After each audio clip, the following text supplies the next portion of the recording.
Muy bien. Por parte de la Dirección General de Investigación, les damos la más cordial bienvenida a esta capacitación sobre ética en investigación.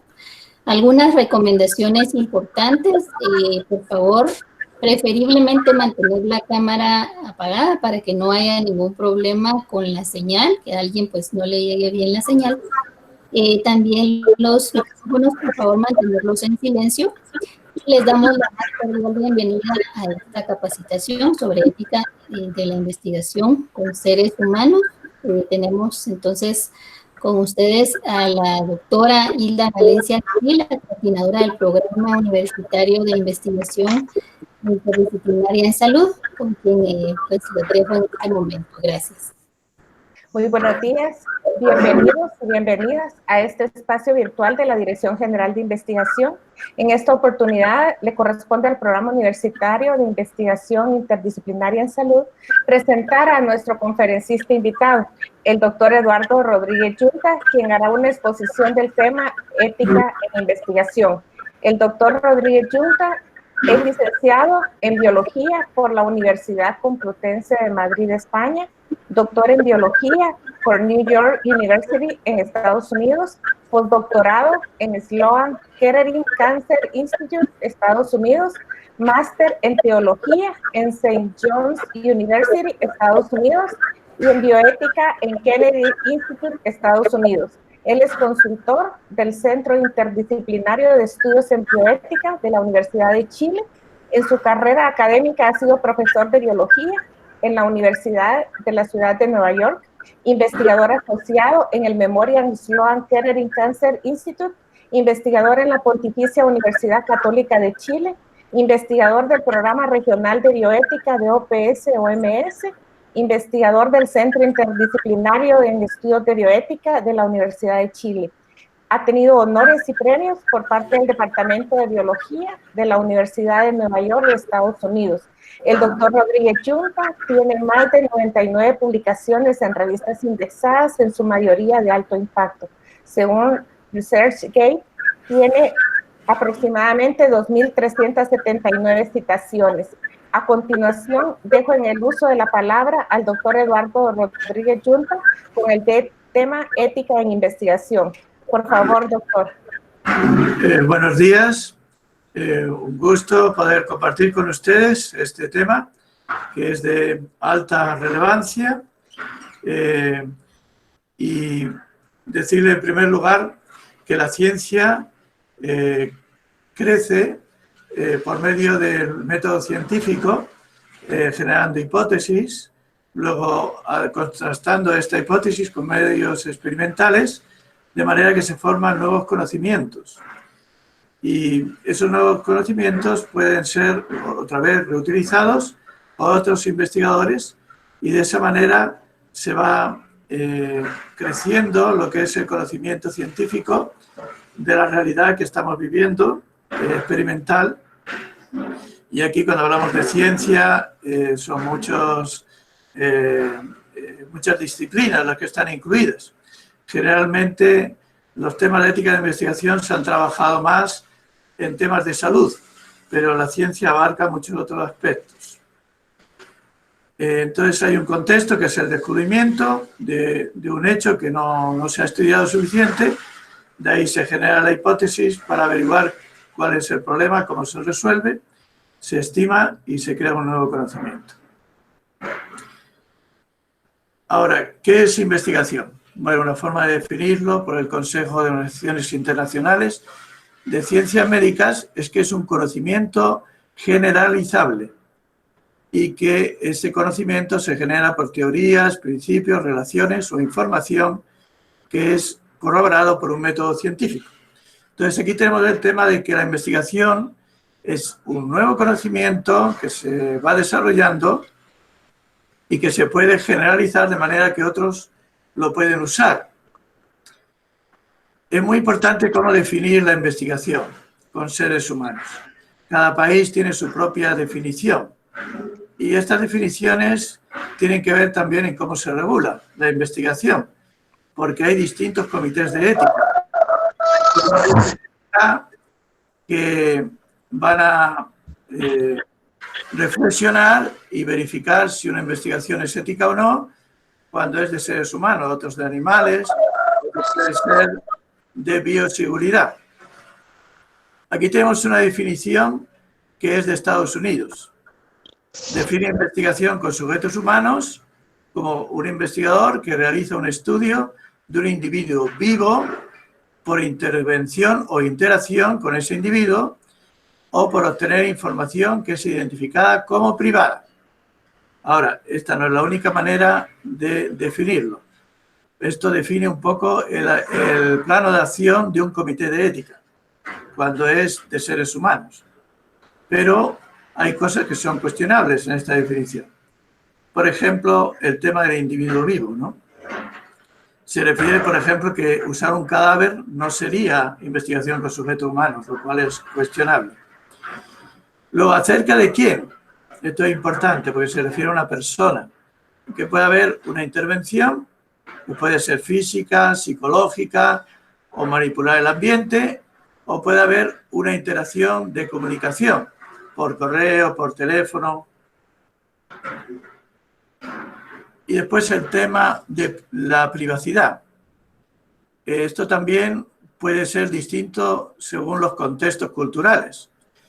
Por ejemplo, en esta definición, privado se define cualquier información que ocurre en un contexto que un individuo puede razonablemente esperar que no está siendo observado. Entonces, el tema es qué es lo que es razonable en cada contexto, de lo que se considera privado a lo que se considera público. Por ejemplo, un cuarto de baño público es público, pero puede ser privado lo que está haciendo en él. Después, identificable. Tiene que ser una información que pueda combinarse de manera que se identifique un individuo. Cuando se identifica un individuo, quiere decir que lo está haciendo parte. Por eso aquí toma mucha relevancia el tema del consentimiento informado. Estas definiciones ayudan a la hora de resolver temas como si una investigación requiere consentimiento informado o no. Porque, por ejemplo, las informaciones públicas, por lo general, no necesitan de consentimiento informado. Bueno, ustedes saben que en la historia de la ciencia y cómo ocurrió la reflexión ética, la primera gran reflexión ocurrió con las atrocidades en la Guerra Mundial y la condena de los médicos nazis en el Código de Nuremberg. Pero un acontecimiento que marcó, el más especial, fue Tuskegee, una investigación que se realizó en Estados Unidos entre 1932 y 1972, en Alabama. Se estudiaron 400 pacientes negros a quienes no se les informó de la enfermedad, no se les indicó un tratamiento de penicilina que se hizo disponible, y ahí es donde surgen los comités de evaluación ética y científica independientes. El informe Belmont, del que surgen los principios de bioética, aunque al principio eran principios, respecto a la persona, la beneficencia y la justicia. Y las pautas CIONS, que se aplican a las vías de desarrollo, que es del Consejo de Organizaciones Internacionales de las Ciencias Médicas. Y también las buenas prácticas clínicas de la Conferencia de Armonización. Debe entender su situación y, bueno, esto tiene que ver con las decisiones deben de ser autónomas. Ahora, si vemos el consciente informado, en la práctica clínica, la persona debe ser competente, acepta o rechaza las acciones diagnósticas o terapéuticas y, muy importante, la comprensión de la información. Pero hay un fuerte componente en la práctica clínica que tiene que ver con la beneficencia, porque se está buscando ayudar a una persona que está enferma y, por lo tanto, uno tiene que ser consciente también, no hay obligación. Y, por lo tanto, es muy importante que la persona quiera. Ahora, para que haya consentimiento informado, tiene que haber intencionalidad, es decir, que la persona quiera participar, tiene que haber conocimiento y comprensión, de lo que se le está diciendo y no debe haber presiones, ni un control externo, ni una manipulación, de manera que la persona le obliguen de alguna manera a participar. Qué importante es la comprensión, que uno tenga habilidades intelectuales, cognitivas. Por ejemplo, el adulto mayor puede tener deterioro cognitivo y tener problemas. Están las enfermedades de los trastornos mentales también. ¿Por qué? Porque tienen que entender los beneficios y los riesgos. Y también tiene que ser capaz de comunicarse. De ahí por los daños y se magnifican los beneficios. Manipular, el engaño o ocultamiento. Pero por lo general, uno cuando hace procedimiento informado no puede engañar ni ocultar a nadie. Sin embargo, en investigaciones sociales se permite porque hay investigaciones en que se simula la realidad. Pero hay otros métodos. Hay investigaciones sociales en que no es posible firmar porque está con un analfabeto o una tribu, una etnia que no acepta las firmas. Entonces hay otros métodos de autorizar, por ejemplo, consentimiento oral, la huella digital o un registro audiovisual, que puede ser un video, una fotografía o un audio. Entonces es muy importante, como resumen, comunicarse en un lenguaje sencillo, tener en cuenta las diferencias de idiomas y de culturas, usar un estilo adecuado, explicar con detalle y, muy importante, destinar tiempo para preguntar, para ver que realmente ha entendido y que entiende también los riesgos y los beneficios. Bueno, también otras reglas que tienen que ver con el respeto a las personas. Se permite, por lo general, el cambio de opinión de un sujeto y que se retire de una investigación sin sancionarlo. Está el tema de la privacidad y la confidencialidad, que vamos a ver ahora. También que cuando hay nueva información, porque ha habido cambios en la investigación, se debe informar. Evitar todo tipo de presión.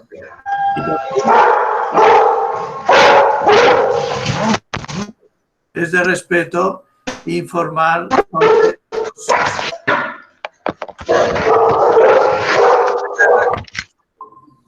Al finalizar una investigación hay que informar los resultados. Ahora, la privacidad. La privacidad es el control sobre la extensión, el tiempo y las circunstancias de compartir algo de uno mismo. Puede ser físico, puede ser intelectual. Entonces, por ejemplo, temas privados puede ser incluso registros, que puede haber, por ejemplo, de la ficha clínica o de una grabación que se haya hecho con una persona. A la privacidad es un derecho. Hay aspectos privados de la persona que no quiere que se comunique y, por lo tanto, si uno viola la privacidad de esa persona, que se comunica a otros, no se está respetando. Entonces, por ejemplo, cuando se hacen entrevistas, es importante prevenir que pueda haber temas que la persona puede considerar una invasión de privacidad antes de realizar la entrevista, de manera que la persona pueda querer participar o no. También se puede retirar en cualquier momento o no responder ciertas preguntas que considere que está invadiendo su privacidad o que le produzca una molestia o que produzcan recuerdos que le resultan difíciles de aceptar cuando las preguntas son de naturaleza sensible. Entonces, todo eso hay que prevenirlo cuando se realiza el consentimiento informal. Ahora, sin embargo, hay estudios también que es importante preservar la identidad de la persona. Entonces, ¿por qué? Porque uno puede estar explicando, por ejemplo, temas de abusos. Entonces, muy importante no documentar con quién se está obteniendo la información. Se consideran por lo general datos sensibles, las actitudes sexuales, las preferencias sexuales o prácticas sexuales, el uso de drogas, de alcohol o productos de adicción, las conductas ilegales, la información que puede dañar el estatuto financiero de una persona o la capacidad de conseguir empleo o que dañe su reputación.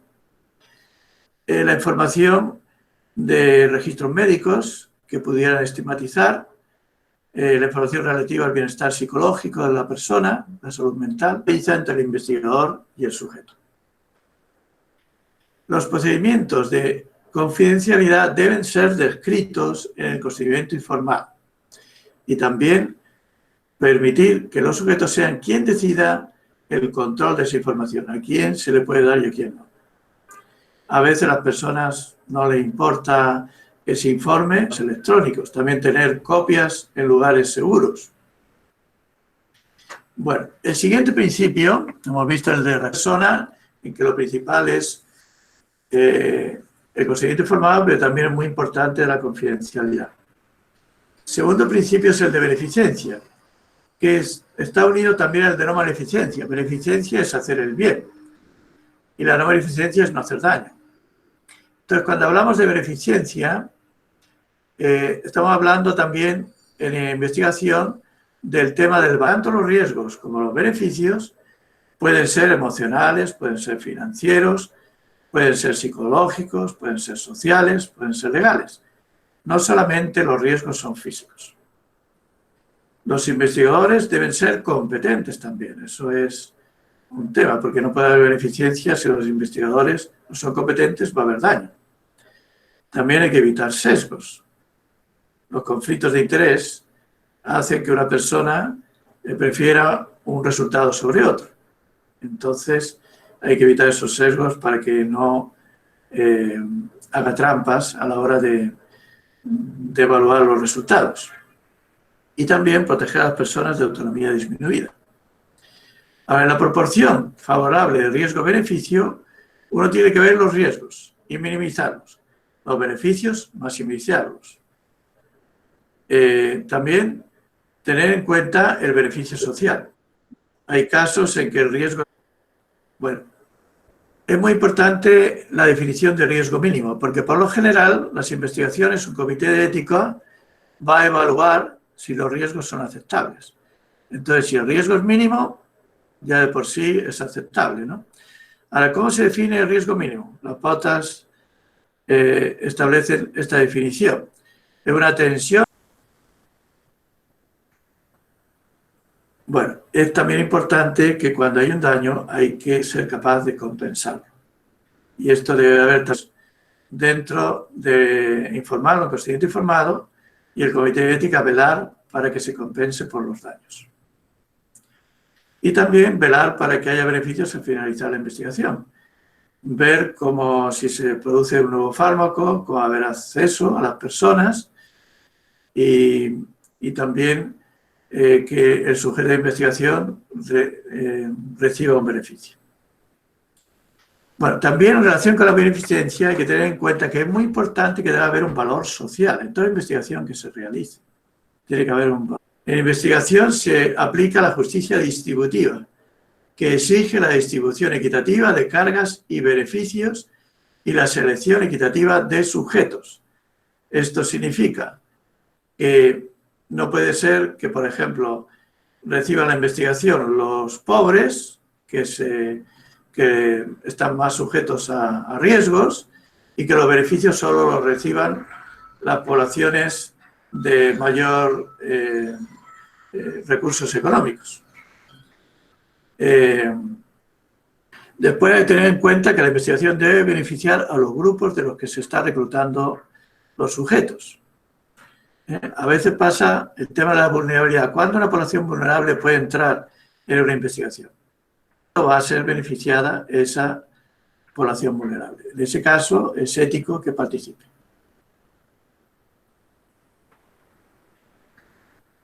Entonces, cuando se selecciona un sujeto, se tienen en cuenta los criterios de inclusión y de exclusión, que no es solamente una cuestión científica, sino que también es una cuestión que tiene que ver con la ética. ¿En qué grupos habría que seleccionar? Que sea equitativo en cuanto al nivel económico, por ejemplo. A todos los grupos se les debe ofrecer la oportunidad de participar. En los grupos vulnerables ya dijimos que solamente cuando ellos pueden ser beneficiados. Y debe estar diseñada la selección para reducir al mínimo los riesgos y maximizar los beneficios. Bueno, por último, es muy importante la elaboración. Generalmente las evaluaciones lo hacen los comités de ética. ¿Y qué es lo que tiene que pasar en un comité de ética? Que no tengan un conflicto de interés por participar, de que se vayan a beneficiar y aceptar una investigación que les beneficie a ellos.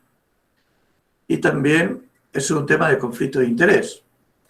Y también tienen que tener en cuenta los beneficios económicos a quien van. ¿Cuáles son las características de un comité de ética? Es interdisciplinario, hay diversas profesiones, médicos, profesionales de la salud, científicos, eticistas, legos de la comunidad, personas de la religión, independientes del equipo de investigación, independencia de beneficios financieros o materiales, no está separado de la evaluación científica, salvaguardar los derechos, la seguridad y el bienestar de los sujetos y también tiene que tener un control de los datos, de manera que reciba información de lo que se está investigando.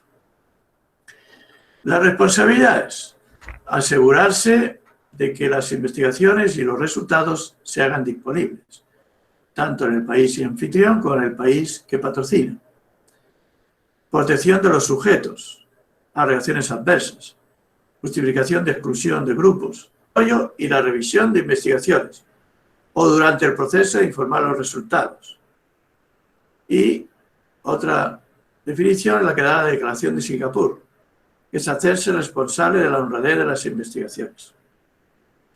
Bueno, vamos a ver este tema de qué es la fabricación, qué es la falsificación también, y también otras prácticas que se consideran cuestionables.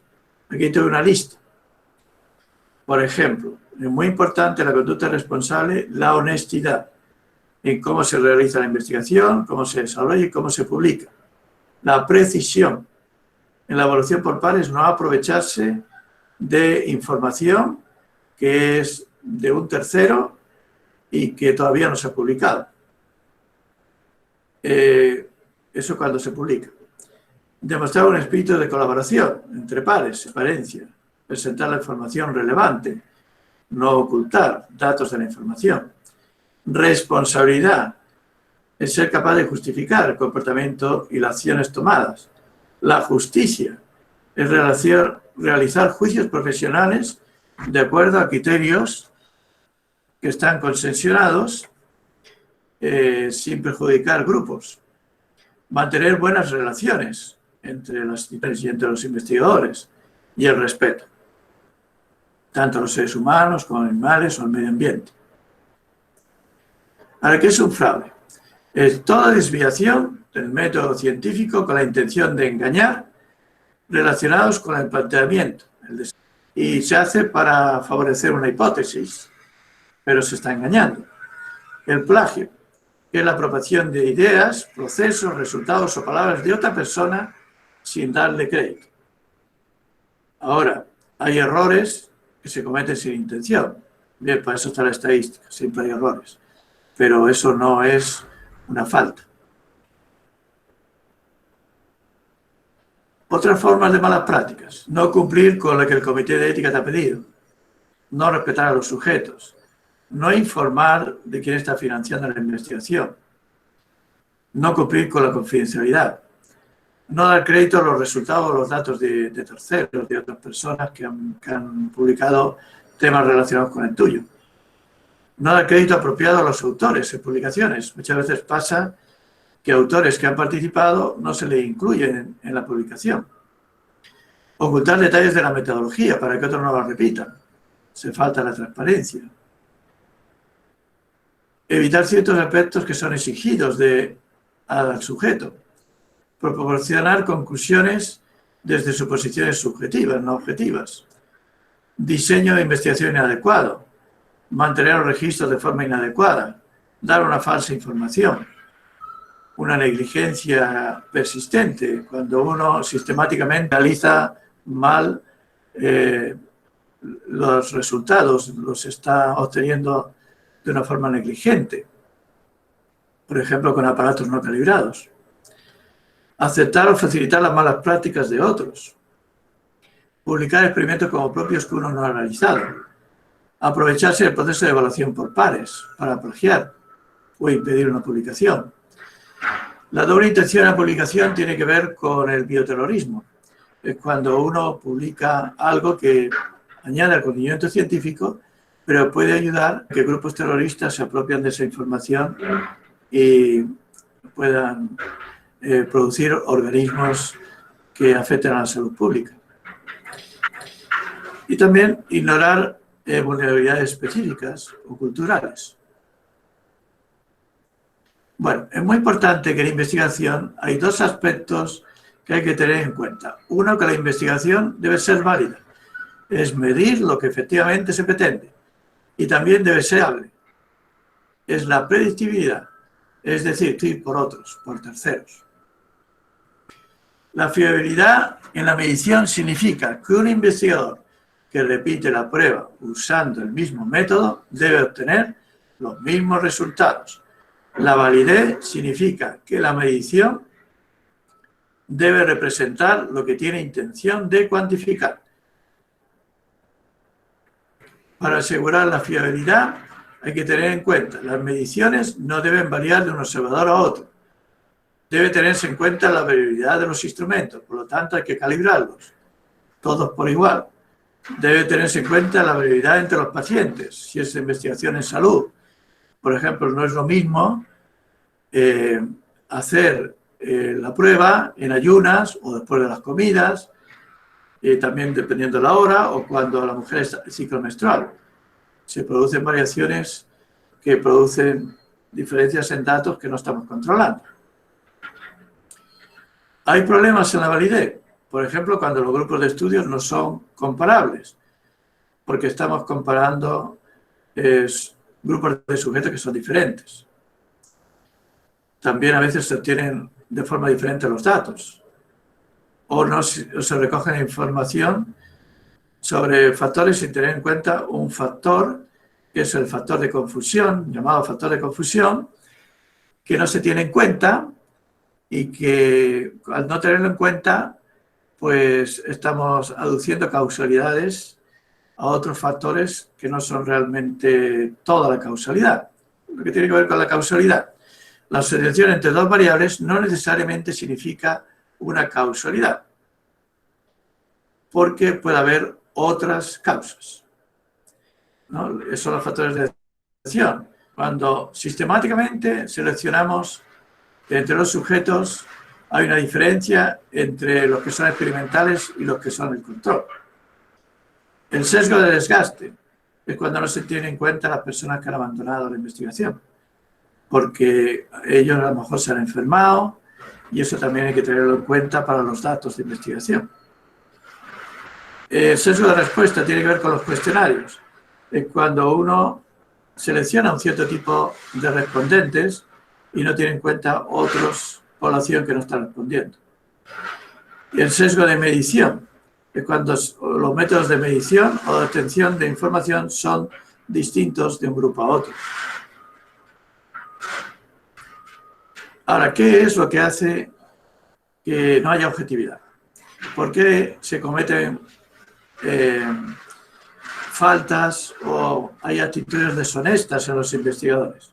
A veces pasa porque uno desea validar una teoría o porque tiene excesiva confianza en un concepto. Bueno, puedes tener esa confianza, pero hay que probarlo. A veces las creencias también puede pasar. Hay creencias que son favorecidas. Hay presiones. Puede pasar que te presionen porque pierdas un trabajo o porque te obligan a publicar en tu trabajo. Entonces, esto hace que se distorsione la objetividad. Y las faltas tienen que ver con problemas de personalidad, muchas veces. Por ejemplo, el narcisismo se ha asociado a cometer conducta deshonesta porque son personas que solamente están buscando su propio ego y no les importa engañar. Está el complejo mesiánico, quien se cree que tiene la respuesta y que los demás no la tienen. Y quiere demostrarlo como sea, aun haciendo trampas. Está el carácter deshonesto, están las personas descuidadas, también hay temas de ignorancia, diferencias culturales, por temas de educación. Hay temas ideológicos. Si ustedes se fijan, por ejemplo, en la publicación con transgénicos, hay un tema ideológico por detrás. Es muy diferente un artículo que esté publicado por algún agente de la empresa biotecnológica que un artículo que esté publicado por un ecologista. Y es porque hay una ideología detrás. Está también la falta de entrenamiento en buenas prácticas, la falta de tiempo, el que no haya supervisión, las presiones institucionales o de ganancia económica o de prestigio o de publicar. También los ambientes. Puede haber un ambiente negativo en el trabajo, que uno esté desmotivado, no le importe hacer trampas porque total, si después quien va a ser perjudicado es tu propia institución, que no te gusta. Puede haber incluso motivaciones sociales de subversión, que tú estés empleando a ciertas personas que te hagan un trabajo, empleados de campo, que en realidad tienen un problema de subversión y hacen trampas para probar que ellos de alguna manera son los que controlan la investigación y no su jefe. La falta de tiempo, exceso de trabajo, el estrés, la falta de tratar de cumplir como sea con las expectativas de un supervisor, aun sabiendo que no hay tiempo, la falta de apoyo, la inseguridad, el deseo de tener éxito, las frustraciones por tener problemas personales, el tener que lidiar con situaciones difíciles. Esos son temas más personales que causan que las personas cometan conductas deshonestas. Bueno, este es un tema también muy importante dentro de la ética de investigación, que es más difícil de controlar, pero que existe, y por eso es muy importante aquí la educación. Educar a los investigadores, educar a los trabajadores de campo, educar a los comités de ética. Es muy importante esta parte también, no solamente la parte de los principios de ética. Bueno, ya tenemos 10 minutos para que haya preguntas y podamos de esta manera compartir. A lo mejor he sido un poco rápido, pero como el tema es muy amplio, quería dar una idea general y así podamos ahora reflexionar más. Muchas gracias, doctor. Ahorita está abierto el espacio para preguntas. Por favor, activen sus micrófonos y el doctor estará presto a responder sus dudas. Había ahí una pregunta de la presentación, si se puede enviar. Sí, yo la puedo enviar, ¿no? Gracias, doctor. Con respecto a, por ejemplo, usted, un tema que puede estar, o una referencia que puede ser de un libro o una revista indexada, glifosato, por ejemplo, que es tan polémico el Roundup. Puede ser alguna sesgado el resultado y aún así se coloque como ¿cómo entra esto con la ética? Porque si está publicado puede ser parcial hacia el productor o un ecologista extremo. Entonces, ¿cómo podría entrar la ética en un caso? Puede ser en fármacos también. ¿O? Sí. Bueno, aquí hay un tema que es la transparencia. Si uno, por ejemplo, es un ecologista, debe declararlo en manuscrito. A veces no se hace. Porque entonces uno sabe que viene de una ideología y que hay que mirar los datos. Puede ser que los datos estén bien, pero también la forma en cómo se presentan los datos, uno sabe que puede haber un sesgo. Entonces uno está prevenido. ¿Entiende? Es importante la transparencia y que los editores exijan eso, que se diga de dónde viene. Si viene de la empresa, si viene de un ecologista, de dónde vienen las investigaciones que se realizan. Cada vez más las revistas se les está obligando a que se declare de dónde proviene la investigación. Gracias.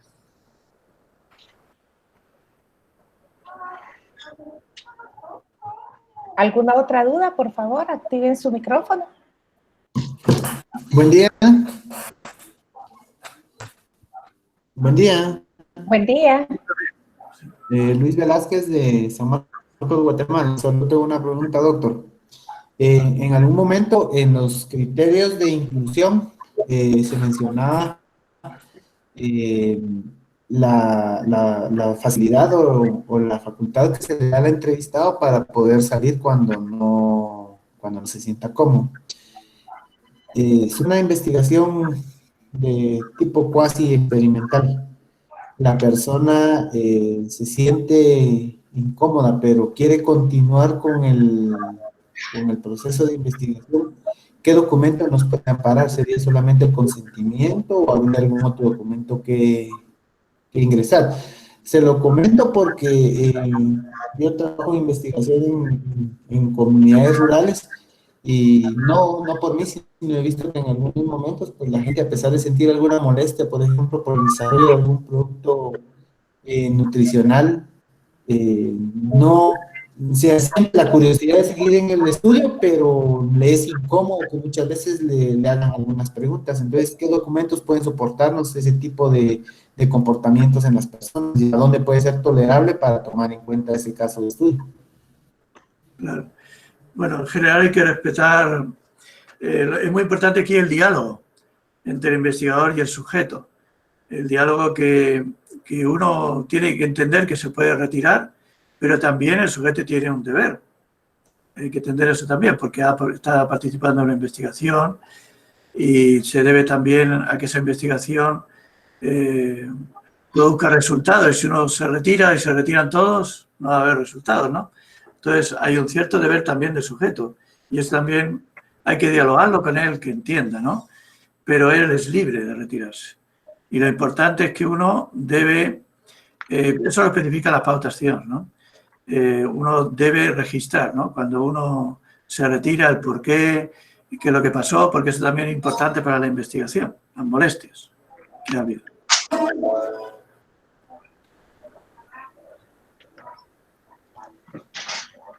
No sé si respondo a la pregunta.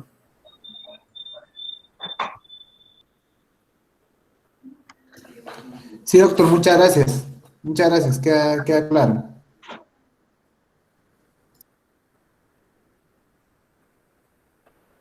Otra pregunta, por favor, active su micrófono.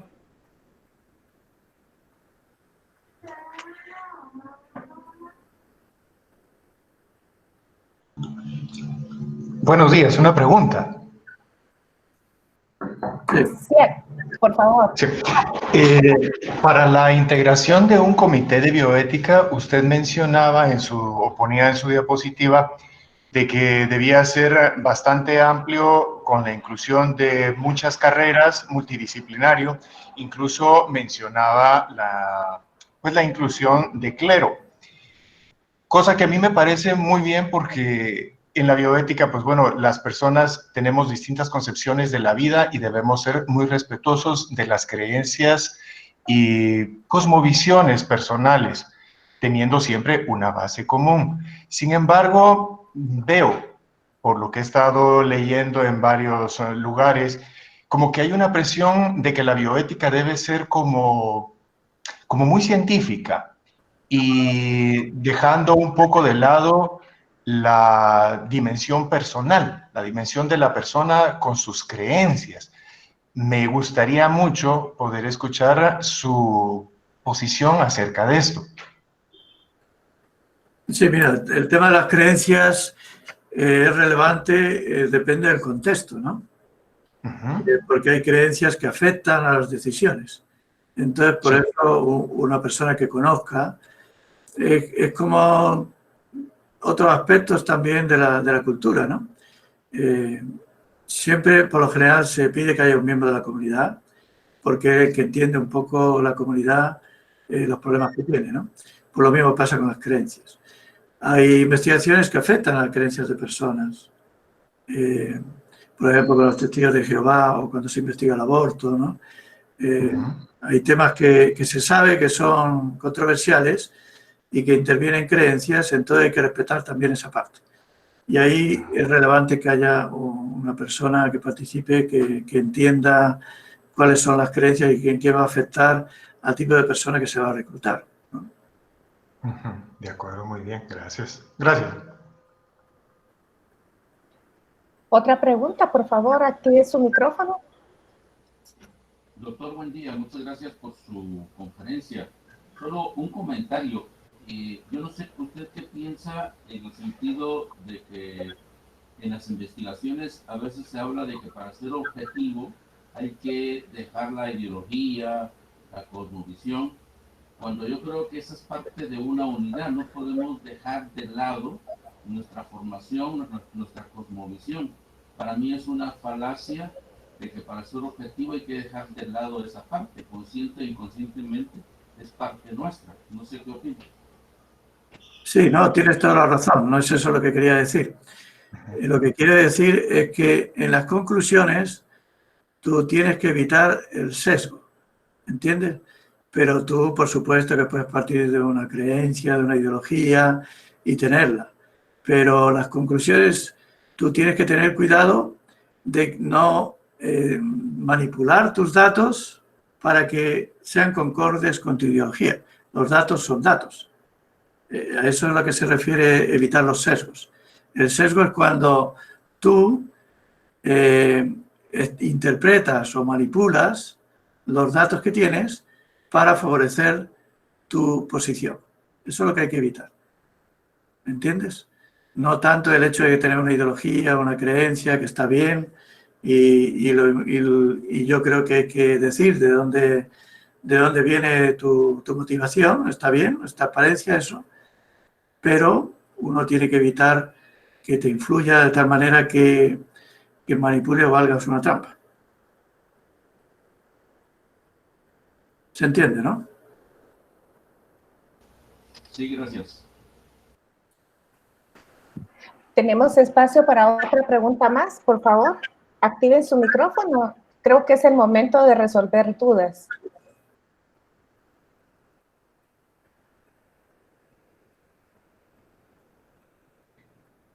Con las regulaciones, si se hace una investigación, por ejemplo, eutanasia, puede ser desde la parte legal o puede ser otro tipo puede ser médico u otro, pero a veces las leyes de los diferentes países o regiones son distintas.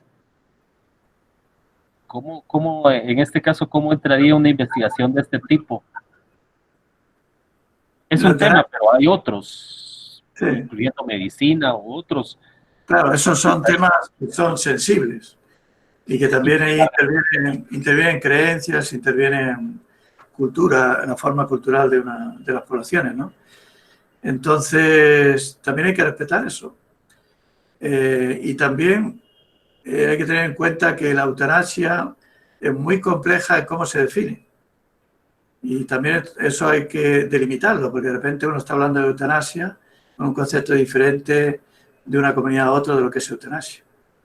Y de si es un profesional o si es un miembro de una comunidad. También eso hay que aclararlo cuando se hace investigación, porque la eutanasia tiene muchas derivaciones de lo que es eutanasia y lo que no lo es, o lo que se llama eutanasia, ¿no? Entonces es un tema también que hay que aclarar las definiciones. Sí. Gracias.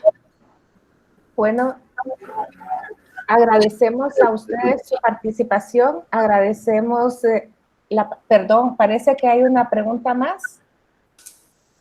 Sí, muy buenos días. Quería comentar sobre si ya es pertinente que así como hay comités de bioética, se comiencen a establecer comités de ecoética. Sí, mira, bueno, existen los comités de bioseguridad. Eso ya existe. Que la bioseguridad quiere decir evitar que haya daños en el ambiente. Esos comités existen en muchos países, pero podría haber un comité, ese comité de bioseguridad ampliarse a un tema más amplio en cuanto al ambiente y protección del ambiente. No solamente liberar tóxicos o organismos infecciosos, sino también dañar el ambiente de otras formas. Podría extenderse.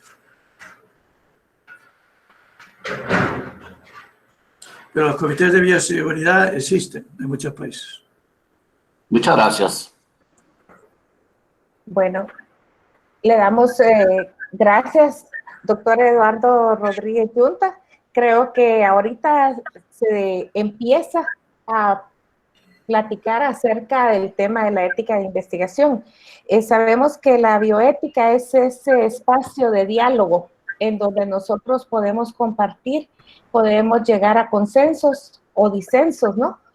Pero es la parte importante, es establecer estos espacios de diálogo. Agradecemos profundamente su disposición y esperamos que no sea la única vez que lo tengamos a usted. Creo que estos son temas muy importantes y que necesitamos de mucho conocimiento, más que todo quienes trabajamos en lo que es investigación, en lo que es investigación en salud, ¿verdad? Abarcando todos los ámbitos. Entonces, muchas gracias, doctor Rodríguez Yunta. Gracias a todos los participantes por mantenerse durante toda la reunión.